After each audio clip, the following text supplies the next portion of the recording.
네, 시청자 여러분 안녕하십니까? 김우진입니다.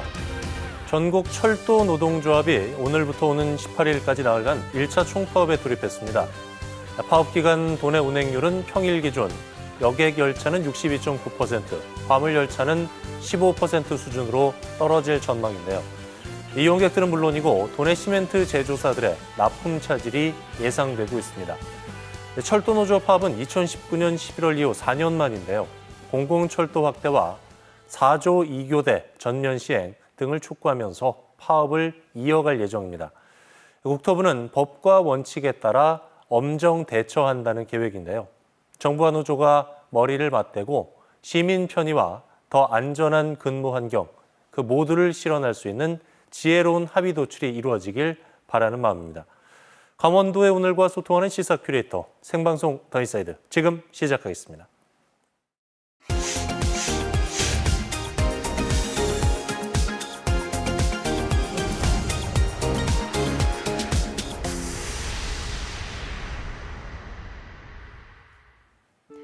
오늘 하루를 장식한 가장 핫했던 이슈부터 사건, 사고까지 놓치지 말아야 할 주요 뉴스를 한눈에 정리해드리는 오늘의 뉴스캐스터 김수민입니다.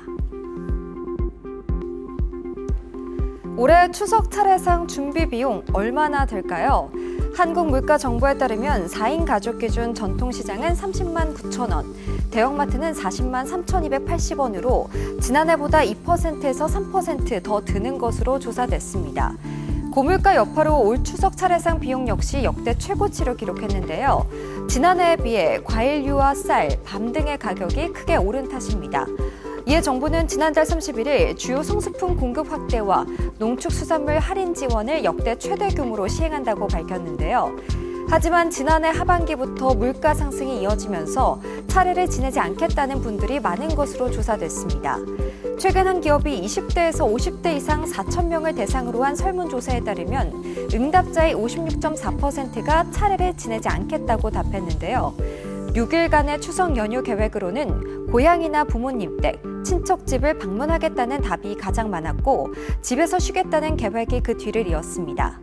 긴 연휴에 비싼 숙박비와 바가지 요금 등을 우려한 결과로 보이는데 때문에 올 추석에는 도심 내 영화관과 쇼핑몰 등에 인파가 몰릴 것으로 예상됩니다. 2주 앞으로 다가온 민족 대명절 추석, 모든 근심과 걱정 다 내려놓으시고 풍성하고 행복한 시간 보내시길 바랍니다. 교사들의 교권이 끝도 없이 추락하고 있습니다. 이에 강원특별자치도 교육청은 교권 확보를 위해 칼을 빼들었는데요. 억울하게 직위 해제를 당한 교원이 있는지 살펴보기 위해 교권 침해 사례에 대해 전수조사를 하겠다고 밝혔습니다. 단 잘못을 저지르고 징계를 받은 교원들에 대해 다시 기회를 주겠다는 의미는 아니라며 이를 악용하는 교원들에 대해 선을 그었습니다. 도교육청은 또한 교권 침해 사례 발생 시 변호사가 초동 조사부터 동행할 수 있도록 강원 변호사회와 업무 협약도 체결했는데요. 올 하반기에는 온라인 소통 시스템을 구축해 내년부터 교원이 직접 민원을 받지 않도록 조치하겠다는 입장도 밝혔습니다. 또한 학생과 학부모에게 휴대전화 번호를 알리지 않고 연락할 수 있도록 하는 안심번호 서비스를 도내 모든 교원에게 제공할 예정인데요. 이는 폭언과 욕설 등으로부터 교원을 보호하기 위한 방침입니다. 더불어 희망 교원에 대해 공무원증 케이스 형태의 녹음기도 지원할 계획입니다. 도교육청의 발표가 실효성 있게 이루어져서 이 스승의 권위가 바로 설 수 있기를 바라는 마음입니다. 강릉시 전역 수돗물에서 악취가 발생해 시민들의 민원이 잇따르고 있습니다. 지역 SNS에서는 식당 음식에서 곰팡이 냄새가 난다, 설거지를 하는데 흙냄새가 난다는 등의 글이 올라왔는데요. 시내 일부 학교들은 수돗물 냄새로 학생들을 위해 생수를 준비하기도 했습니다. 하지만 문제가 지속되자 13일부터는 개인적으로 식수를 지참해달라는 문자를 보냈는데요. 시민들의 불안과 불편에도 침묵으로 일관하던 강릉시는 최근 수온 상승으로 오봉 저수지 일부분에 조류가 발생해 지난 11일부터 흙냄새가 난 것이라며 뒤늦게 입장을 밝혔습니다. 또한 현재 정수 처리 작업을 강화해 정상적인 물 공급을 하는 중이며 하루 이틀 후면 사용하는 물에도 지장이 없을 것이라고 덧붙였습니다. 조사에 따르면 악취와 불쾌한 맛을 내는 물질은 다행히 인체에는 무해한 것으로 밝혀졌는데요. 이어지는 늦더위에 악취로 불편을 겪고 있을 시민들에게 하루빨리 안전한 수돗물 공급이 이루어지길 바라봅니다. 지금까지 오늘의 뉴스캐스터 김수민이었습니다.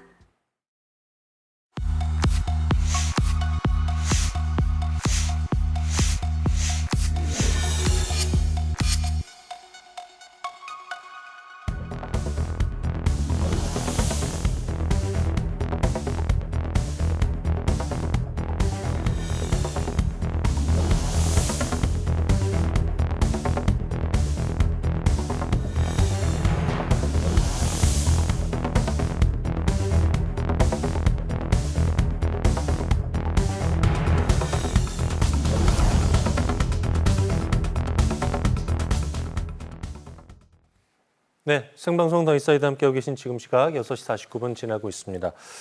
눈에 띄는 화제의 대상을 주민에서 들여다보는 주민사이드 시간인데요. 서울이나 수도권이 아닌 지역은 사람을 살릴 필수 과목의 의사가 부족해서 전쟁 같은 상황이 매일 펼쳐진다고 합니다. 강원특별자치도 또한 예외가 아닌데요. 도내 의료 인프라는 얼마나 열악한지 또 대책은 없는지 김태구 회장, 강원도의사회 김태구 회장 모시고 자세히 얘기 나눠보도록 하겠습니다. 회장 안녕하십니까? 네, 반갑습니다. 강원도 의사회장을 맡고 있는 김태구입니다. 초대해 주셔서 감사합니다. 네, 나와주셔서 고맙습니다.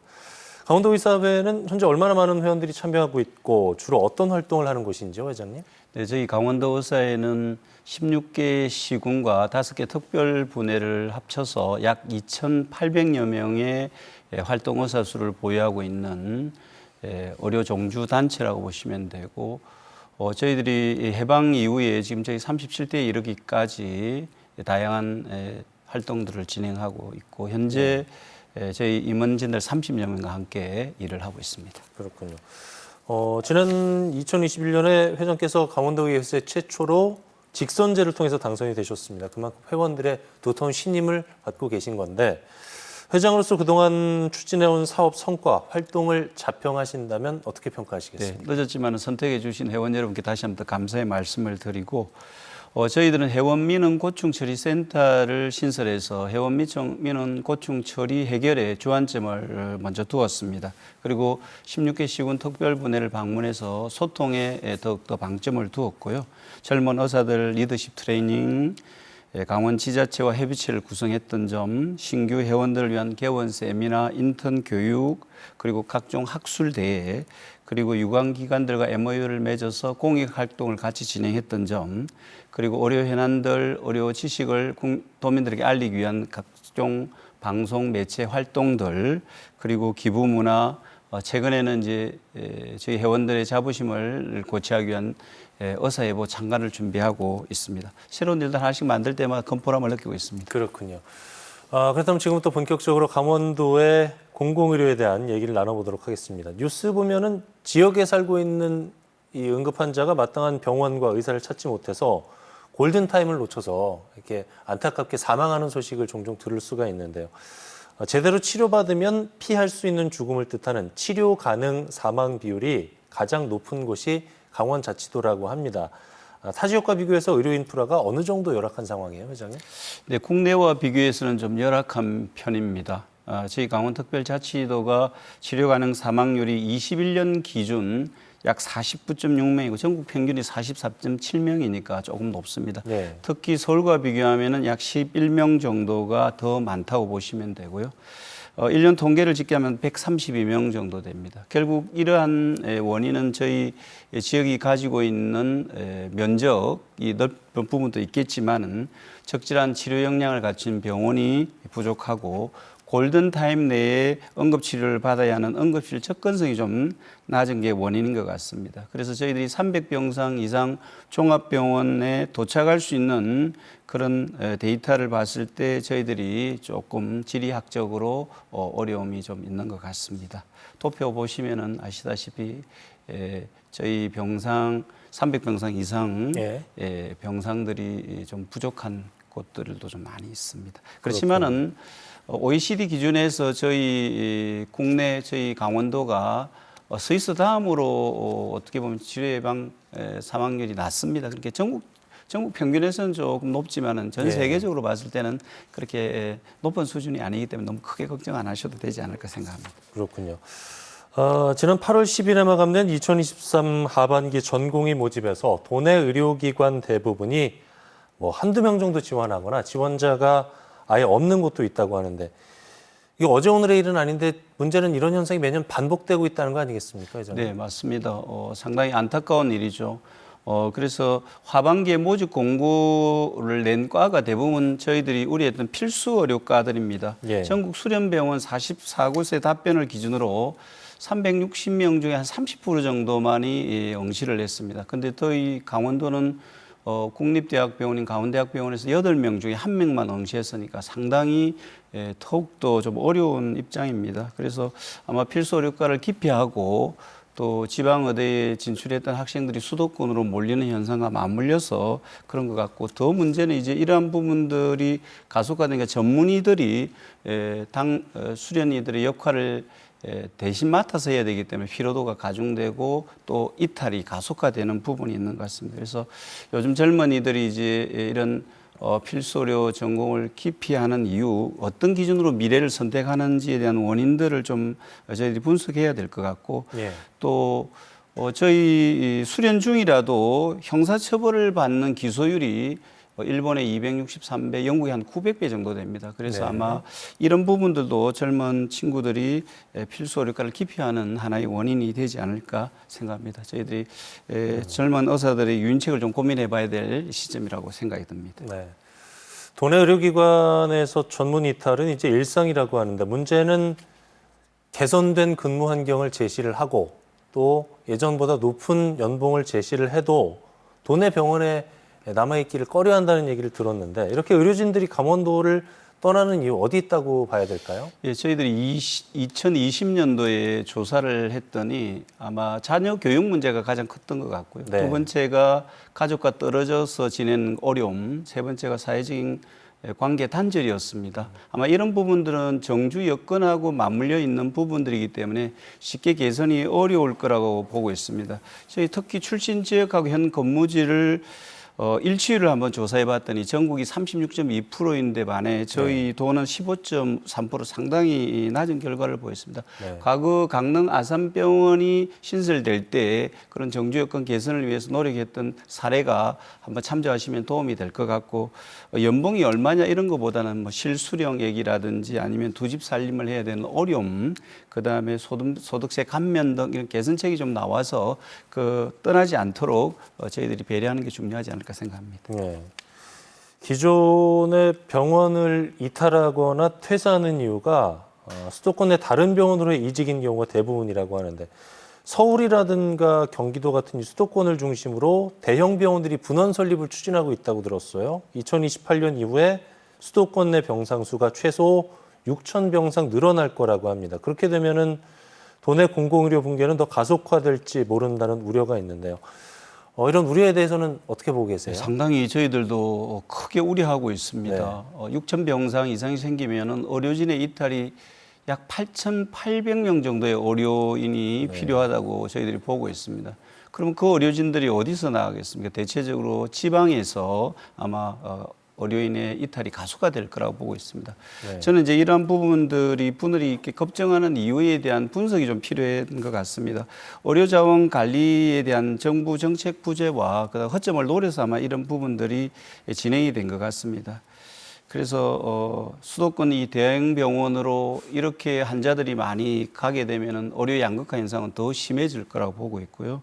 그리고 의료 이용 체계가 붕괴되고 결국에는 전체적인 국민 의료비 상승으로 이어지기 때문에 상당히 우려가 많이 됩니다. 향후에 정부 정책을 이러한 부분에 있어서 좀 병상 관리가 좀 철저히 돼야 될 것 같고, 지자체에서도 지역 어떤 표심보다는 예. 국민 어떤 건강을 위해서 좀 통합적인 사고로 접근해 줬으면 좋겠습니다. 네. 지역에는 수술 등 긴급 상황에 대처할 의료 인프라가 턱없이 부족한 실정입니다. 즉시 처치가 필요한 환자들을 수술할 외과나 정형외과 같은 이 필수 진료 전문의를 모두 갖춘 도내 의료기관이 10곳 중에 3곳뿐이라고 하더라고요, 회장님. 그로 인해서 도내에서만 연간 132명이 사망하는 것으로 나타났는데 대안으로 거론되고 있는 것이 의대 정원 확대에 대한 내용입니다. 보건복지부에서 의지가 굉장히 강해 보이는데 회장께서는 이것만이 능사는 아니다라고 말씀을 하셨어요. 다른 해결 방안이 있으신지요? 네, 사실은 의사수 정원 문제에 대해서는 저희가 다각도로 논의를 해봐야 될 부분이라고 생각하고 네. 그 지역이라든지 직역에 따라서 많다 하는 곳도 있고 부족하다는 것도 느끼는 것도 틀림없이 있습니다. 그렇지만은 저는 진단과 분석이 좀 먼저 필요한 것 같고요. 우선 데이터 입각에서 좀 말씀을 드리면은 저희 대한민국의 의사 수가 한 15만 정도 됩니다. 네. 활동 의사가 한 13만 정도 되죠. OECD 기준으로서는 일본과 비슷하게 한 2.34명 정도 의사 수가 좀 적게 보고가 되고 있지만은 다른 부분들, 즉 저희들이 이 의료 데이터라든지 보건 의료 데이터를 전부 다 종합했을 때 뭐 국가 건강 수준이라든지 검진 예방 접종 또는 뭐 암 사망률, 5년 생존율, 보건 의료 접근도 모든 데이터가 가성비로 따지면 아마 제가 볼 때 전 세계 1위인 것 같아요. 예. 그래서 저는 이러한 부분에 대한 저희들이 좀 판단을 잘 해야 될 것 같고요. 그리고 반면에 또 저희들이 젊은 의사의 비율이나 인구 대비 의사 증가율은 우리나라 OECD도 훨씬 더 높기 때문에 네. 개인적으로는 그렇게 많이 부족하다고 느끼지 않고 있습니다. 특히 복지부에서도 과거에 발표 자료에 지금 현 인구 10만 명당 의대 입학 정원이 일본, 미국보다 한국이 더 많다. 줄여야 된다 이런 발표도 있었고 근데 실제적으로 이 논의가 시작된 게 서울 아산병원 간호사 사망 사건을 계기로 저희들이 의사 수가 부족하다는 말씀이 나왔고 예. 지방의 의사 수가 적다. 그리고 대형병원의 환자 진료를 받으러 가서 좀 오래 기다려야 된다. 이런 아마 그 때문에 이런 의사수 부분에 대한 논의가 진행됐던 것 같습니다. 그런데 예. 의사수 부족 문제는 필수 의료를 전공하려고 한 인원이 부족한 거고 지방의 의료 인력들이 수도권으로 몰리는 부분들이 더 원인이기 때문에 그런 한 부분에 대해서 우리가 분석을 해야 되지 않을까 그렇게 생각하고 있습니다. 그래서 이런 의료 자원의 불균형은 결국은 수도권 집중, KTX 교통망 발달, 네. 양질의 의료에 대한 선호 그리고 환자 의료 체계가 전체적으로 붕괴됨으로 오는 그러한 어떤 부분들에 대한 불균형을 먼저 해소해야 된다고 말씀을 드리고 싶고요. 그리고 필수 의료를 살리기 위한 해법은 저는 의사들이 왜 기피하는지, 왜 떠난지에 대한 어떤 답을 풀면은 좀 간단한 문제라고 생각합니다. 아까도 예. 말씀드린 MZ세대의 특성을 한번 이해해 주시고요. 그러기 위해서는 결국 필수 의료를 살리기 위해서는 의료사고 처리 특례법이 필요하고 필수 의료진에 대한 직접 지원 또는 진료 환경 개선, 그리고 의료 취약지 재정 지원, 그리고 이게 의료보험 재정이 아닌 기금 내지 별도의 예산을 편성해서 지원해야만 이 필수 의료를 살릴 수 있다고 봅니다. 그래서 의사 정원 문제에 대한 논의는 필요하지만은 과연 이 정원에 따른 부작용, 의료보험 재정의 건전성이라든지 의료 이용의 현등에 대한 분석을 해서 정부 주도보다는 이해 당사자들이 참여해서 공정한 어떤 논의를 거치고 장기적으로 좀 접근해야 되지 않을까 생각합니다. 그래서 향후에 일반적으로 의대 정원 확대만으로 지역의 필수 의료를 충원하기는 어렵다고 보고 그러한 부분들에 대한 해결책과 향후에 혹시라도 뭐 정원이 된다면 지방 의과대학의 입학 기회를 지역 네. 출신들에게 좀 더 증가해서 의대 정원이 좀 설계되는 방향으로 가야 될 것 같고요. 네. 어쨌든 뭐 필수 의료를 살리기 위한 국가 정책, 지방 전공의들의 수련 정원 확대 정책이 병행되지 않을까 생각하고 있습니다. 네. 지난 3월에 도내 의료기관 원장들하고 도가 모여서 간담회를 진행을 했고 6월에도 공공의료 태스크포스 팀 주관으로 회의 열었다고 하는데요. 지자체 인건비 지원 등을 언급하셨다고 하죠. 어떤 얘기들이 논의됐는지 좀 짤막하게 정리해 주시겠습니까? 네. 1차적으로 그 수련 환경 개선을 위해서 40명에게 4억 8천만 원 예상을 저희들이 배당받았었고 2차적으로 필수 의료과를 떠나려고 하는 이탈 의료진에 대한 저희들이 정책 배려가 다음 후속 조치에서 회의로 네. 진행되려고 하고 있습니다. 자, 도의사회 회장으로서 남은 임기 어떻게 마무리하고 싶으신지 향후 계획과 바람에 대해서 정리 말씀 간단하게 듣겠습니다. 네, 저희들 늘 뭐 돌아보면 좀 부족하고 그렇지만은 지난 3년간 열심히 임원진과 함께 열심히 해왔다고 생각이 들고요. 예. 앞으로도 뭐 회원들 말씀 더 경청하고 더 많은 생각 공유하면서 옳다고 생각하면 바로 실행에 옮기도록 하겠습니다. 한 번도 계획하지 않았던 많은 새로운 목표들이 생겼기 때문에 차근차근 잘 준비해서 또 의사를 위해서 최선을 다하도록 하겠습니다. 네. 오늘 주민사이드에서는 강원도의회 김태구 회장과 얘기 나눠봤는데요. 국민의 건강을 책임지고 보장해야 할 공공의료 인프라 구축이 절실한 상황인 것 같네요. 모쪼록 도내 의료기관에서도 위급 시에 환자를 살릴 수 있는 의료진들이 곳곳에 포진이 돼서 도민들이 건강한 삶을 마음껏 누렸으면 좋겠습니다. 회장님, 오늘 말씀 고맙습니다. 네, 감사합니다.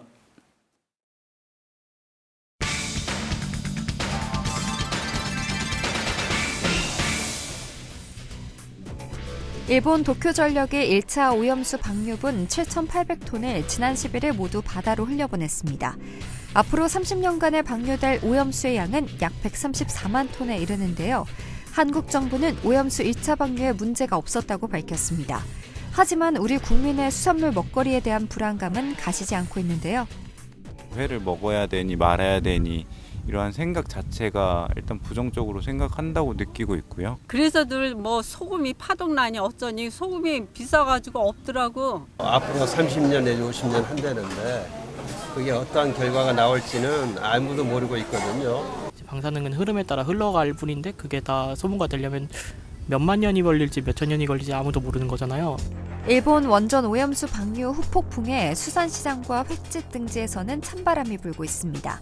명절 특수를 기대하던 상인들은 매출 감소의 아쉬움을 감추지 못하는데요. 벌써 타격이 왔어요. 금요일 날 벌써 68명 예약도 취소됐고요. 지금 일주일밖에 안 되는 타격이 오는데 앞으로 점점 더 할 거라고 생각해요. 대형 마트에서만 물건 사가지고 그냥 숙소에서들 먹고 바닷가에서 놀기만 하고 시래기만 놔두고 그냥 올라갑니다. 어민들 역시 오염수 방류로 인한 피해를 호소하고 있습니다. 고기 단가가 한 30~40% 왜 한동안 찾질 않았지. 다 부모가 있고 자식이 있는데 그걸 고기 오염수 그 처리 이런 걸 방사능 들은 걸 먹일라 그러겠어. 나 역시 우리 아들도 자꾸 아버지 괜찮냐고 전화 오고 이러는데 다 마음적으로는 온 백성들이 수산물을 찜찜하게 생각 안 하나요. 시민들의 불안을 해소하기 위해 한 물회집에선 휴대용 방사능 측정기를 구입해 방사능 수치를 직접 측정하고 있는데요.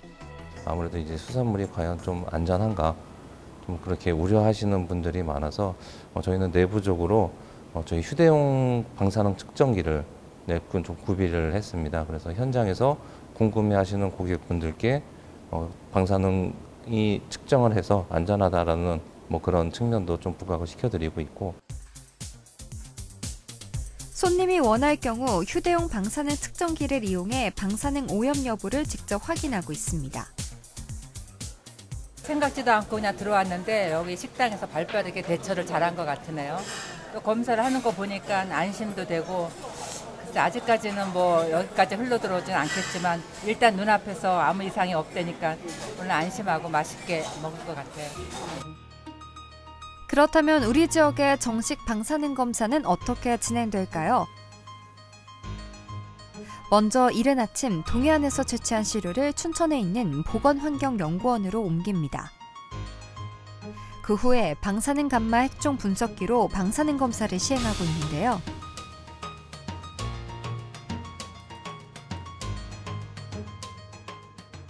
동해안 6개 시군에서 검체가 의뢰되면 실질적으로 사람들이 먹을 수 있는 가식 부위만 따로 손질하고 전처리 과정을 거치고 마리날린 비커에 1kg 정도를 충진하여 방사능 감마 핵종 분석기에 넣어서 분석을 진행하고 있습니다.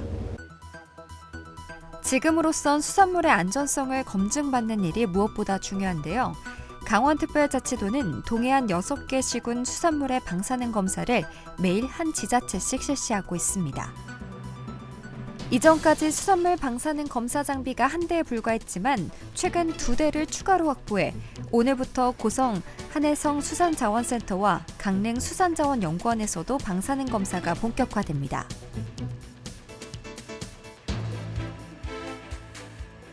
식약처에서 고시하고 있는 식품공전상의 방사능 검사 방법에 따라 검사가 진행되고 있고 또 방사능 외부 숙련도를 통해서 검사자에 대한 신뢰성 제고를 위해서 계속적으로 테스트를 진행하고 있습니다. 지금까지 동해안 수산물에 대한 방사능 검사 결과 모두 적합 판정을 받았지만 아직까지는 혼란스러운 분위기입니다. 이게 안전하다고 나오면 그거 믿어요? 안전하다고 해도 그게 진짜 그 데이터가 맞는지 알 수는 없는 거라고 저는 좀 생각을 하거든요. 우리나라 바다에 그렇게 조사를 해도 방사능수가 나왔다는 거는 0.1도 없잖아요, 현재까지. 그런 말을 안 해야지.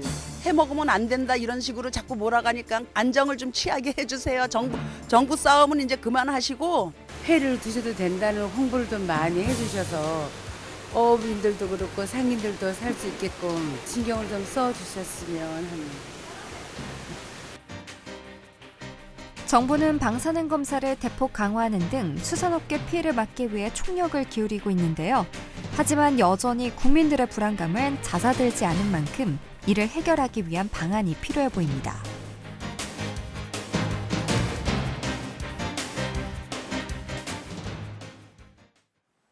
네, 9월 14일 목요일 생방송 더 인사이드 저희가 준비한 소식 여기까지입니다. 편안한 저녁 시간 보내십시오. 고맙습니다.